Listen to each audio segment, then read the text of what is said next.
Welcome back. So the Chiquita Canyon Landfill stopped taking trash last year, but for many families living nearby, the problems, they haven't stopped. Residents say they are still dealing with foul odors, headaches, nausea, and other health concerns tied to the landfill.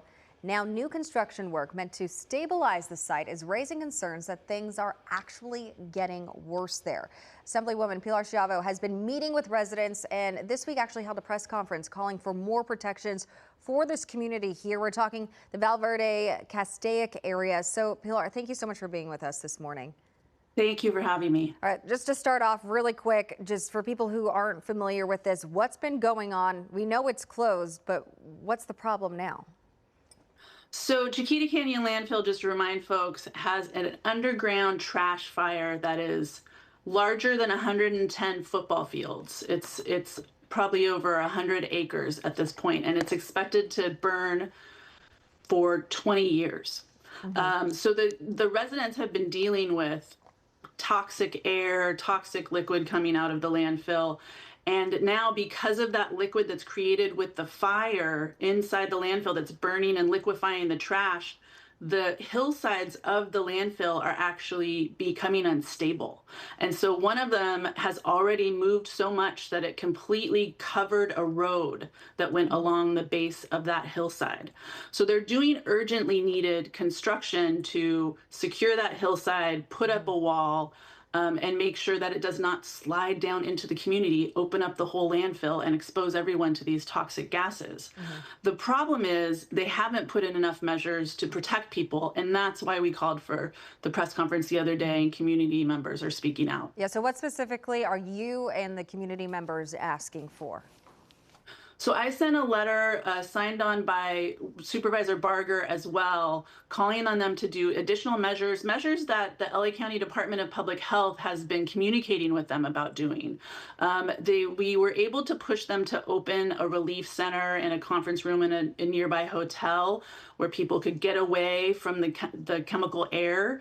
But it's only open from 7 a.m. to 7 p.m. And everyone knows in this community that it is much, much worse at night. That's when the air settles. That's when people smell it the worst and really keep their windows and doors closed and stay inside.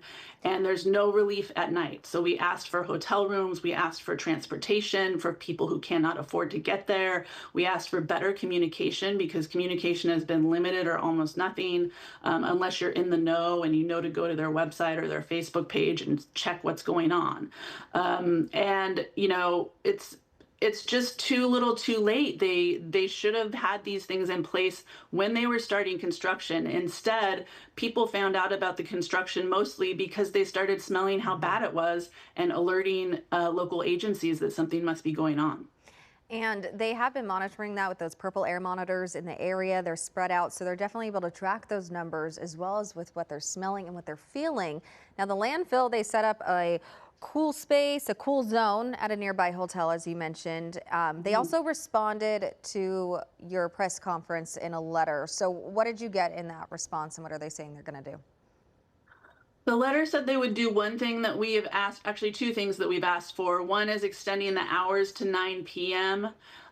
For the relief center. We call it a relief center because it's really relief from the air. It's not for people to cool off from the heat.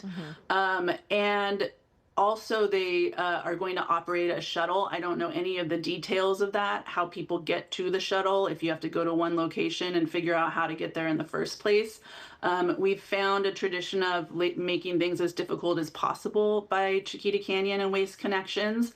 And so we still need more details on that. But they said they'd continue to monitor the air on if nighttime relief is needed. We already know it's needed. It's worse at night than the daytime, and they're providing relief for the daytime. They definitely need to be providing it for nighttime because some people, you know, have got new windows and new HVAC systems and tried to make their homes airtight so the smells can't seep in and the chemicals can't seep in, but they still do. And some people have not been able to afford to do that kind of work. There's only so much that can be done in a situation like this. Exactly. Really and then quick, you're sleeping in it. Yeah, we need a wrap, but I do want to know at this point, who does this fall on? I mean, the landfill says they've closed. They're trying to do what they can. Is it the state? Is this a federal thing? What happens next to finally come up with a resolution for this? Because it's just becoming a point where it's just not livable for people who are right next to this landfill. You're absolutely right. People need to get out of there. If I could wave a magic wand, the landfill would have to buy everybody out of their homes and sit on them for 20 years until this fire is over, and then offer them back to them or sell them. It is absolutely the landfill's fault. It never should have gotten this bad. This is why I'm authoring the Landfill Safety Act, AB 28, to make sure that these kinds of disasters don't happen again.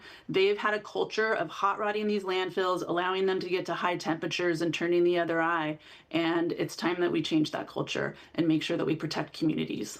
And it's these communities that are paying the price of that. Assemblymember Pilar Absolutely. Schiavo, thank you so much for joining us. I know we're going to be talking much more on this for a long time to come.